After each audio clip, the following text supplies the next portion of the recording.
Hi again folks, how yous all doing? This is a Hornby class A1, Knight of the Thistle. It was sent to me by a chap called Kiean, and he told me that the motor spins but the locomotive doesn't move. Let's turn on the power, see what happens. The motor's certainly spinning, and the locomotive certainly isn't moving. It kind of sounds to me like that motor's not engaged with the gears at all. Another case of the Hornby motor slipping upwards, I think. We'll shove it into the shed and we'll see what's up. Right then, a Hornby A1, Knight of the Thistle. Who doesn't like an A1? And this is a very nice looking model actually. It's in very good condition. Don't see anything wrong with it whatsoever. We've got a flickering firebox. Nicely detailed. Which me specs? Oh, there we are. Get a closer look at it. Hornby made in China. It's nice and clean. So apart from the gear issue it appears to have, I don't think this is going to need much done to it. Wheels are pretty clean. Pickups all look okay. Yeah, the motor spinning like that, you know, it doesn't sound like it's engaging with the gear at all, but Hornby motors, the way that they're mounted, you know, they're held at the front with the cover for the gearbox, and then there's a little bracket at the back. Quite often they just come up at the front, so the worm gear isn't engaging with the intermediate gear, or the double gear I think it is. And you just have to, you know, make an adjustment to the motor and that sorts it. I think that's what's happening here. It could have a very split drive gear, but I don't think so. I think you'd get a different noise. It just sounds like the gears aren't turning at all. So we'll get the sponge and we'll detach the tender. Always like to try and guess what's wrong with a model. Sometimes I'm right, sometimes I'm not. Invariably I'm not. Like that Dean Goods that I worked on, that, you know, that really took me by surprise, that model. I'm guessing all the DCC hoojamadoogiery is in the tender. It's probably got a blanking plate fitted, but I don't think we need to be opening that up. Hopefully this will be a very simple repair. And I've now jinxed it by saying that, but there you go. I think we've got a single screw at the front, holds the body in. I just want to check. We've got no speedometer, we've got no weird fiddly things connecting the locomotive to the body. Got the floating pony truck wheels. Yeah, that's fine. No silly nonsense. Out comes that. Does this now just lift out? Flickering firebox is something you need to be careful with, but there we go. Yeah, look at the angle of that motor. It's lifted up. I bet that's all that's wrong. Let's just undo this and we'll see.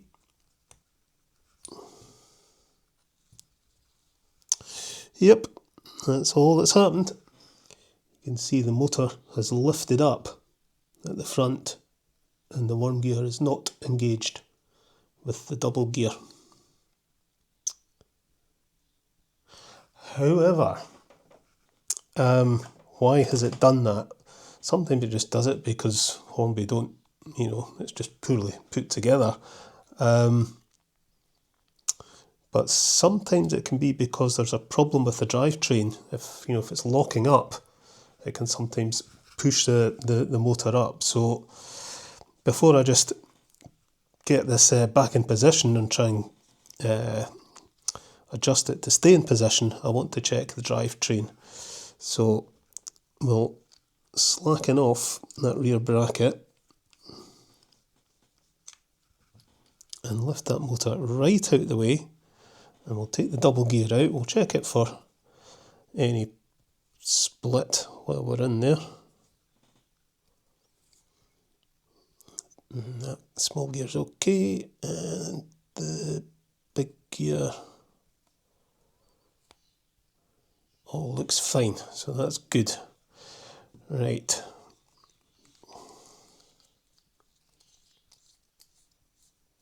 I'll just give this a wee push on the track.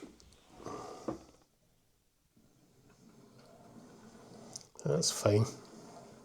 So the drivetrain's okay. It all seems fine. So we'll pop the gear back in. We'll get a wee bit of oil in there. Just keep it all sweet. And we'll put some silicone grease in.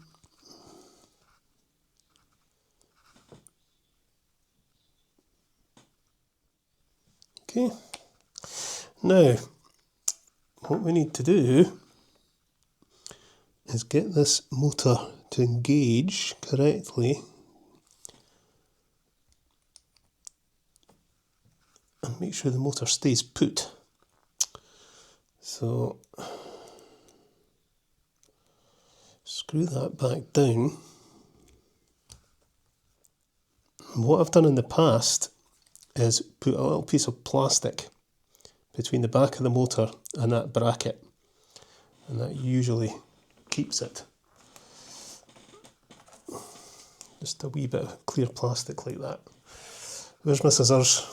God, the gnomes have been at it again. Probably do it. And that just shims that space at the back.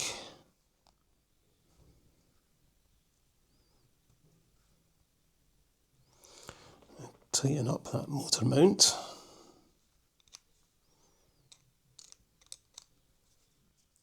So a wee plastic shim just between the back of the motor and the bracket. I don't think this really needs anything done to it at all. It's in otherwise tip-top condition. Pickups are clean, wheels are clean, there's no fluffage. It's nice to see a locomotive that doesn't need anything done to it, even the bogie wheels are clean. So, right, we'll connect up the tender and we'll make sure it works before we put the body on. Okay, turn on the power and away it goes.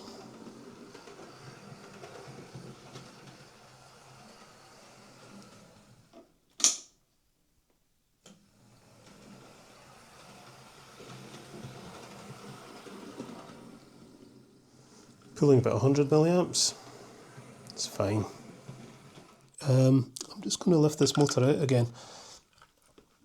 I'm just not entirely convinced that it's sitting quite as it should be. I think what I'm going to do is put a little shim underneath the bracket, because I think it's when you screw it down tight, the bracket is pulling the motor.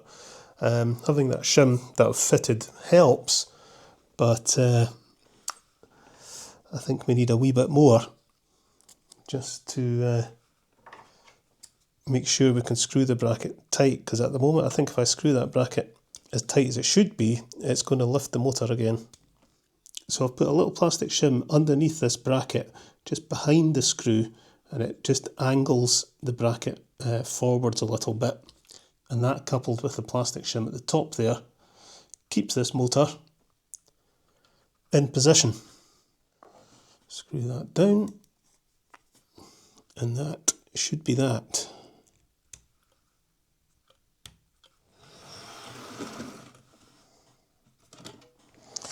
Yeah, seems fine. Sometimes just that little top shim is enough, but you know, if you screw that bracket in tight as it should be, sometimes it pulls the motor down at the back and lifts the gear up, and sometimes the top shim isn't enough, so putting the shim underneath just angles the motor just as it should be. It's just a bit of poor design and poor build quality, to be honest. Anyway, right, okay, we'll get the body on and then we're done. Got greasy hands, don't want that.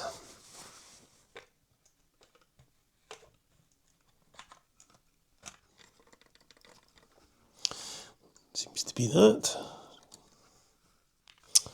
Oh, I think I've got the wrong screws. I think I've got the screws the wrong way around. I think that's the one for the gearbox cover. Oh, what a goat.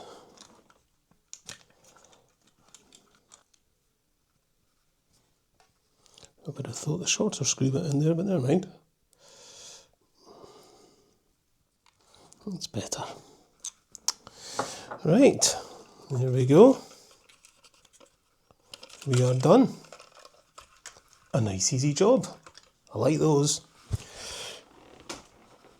Quick test. Okay.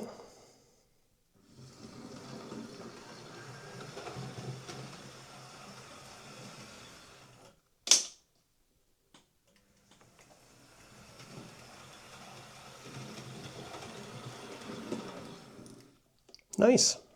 Right, so there we go. As I thought, it was just the motor had become lifted up and disengaged with the gears. It's a common problem with these Hornby models, the ones of this type. Seen it a lot of times, but it's easy fix with a couple of wee shims of plastic. But yeah, we shouldn't really be having to do that. Very nice model, it's very clean, it doesn't need anything else done to it, so I'm just going to leave it well alone. We'll just pull it out the shed. Okay, out she comes.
Right, so that's Kiean's Night of the Thistle sorted. Just a case of a loose motor. Couple of wee plastic shims and it's right as rain. Nice model and nice to have an easy fix. I've got one more repair video that I plan to do, and then I'm going to take a wee break from doing repairs and get some work done on the layout. I've also got a lot of work to do in the new shed and stuff, but I'll keep you up to date. You may have noticed there during that running session that my Balmoral was squeaking. At first I thought it was just a bit of pickup squeak, or maybe it was the tender wheels, but no, it's definitely coming from the locomotive. And it might be pickup squeak, but I think we'll have to investigate. So that might be another wee video. Okay folks, I shall get this packed up and sent back to Kiean, and I'll catch you later.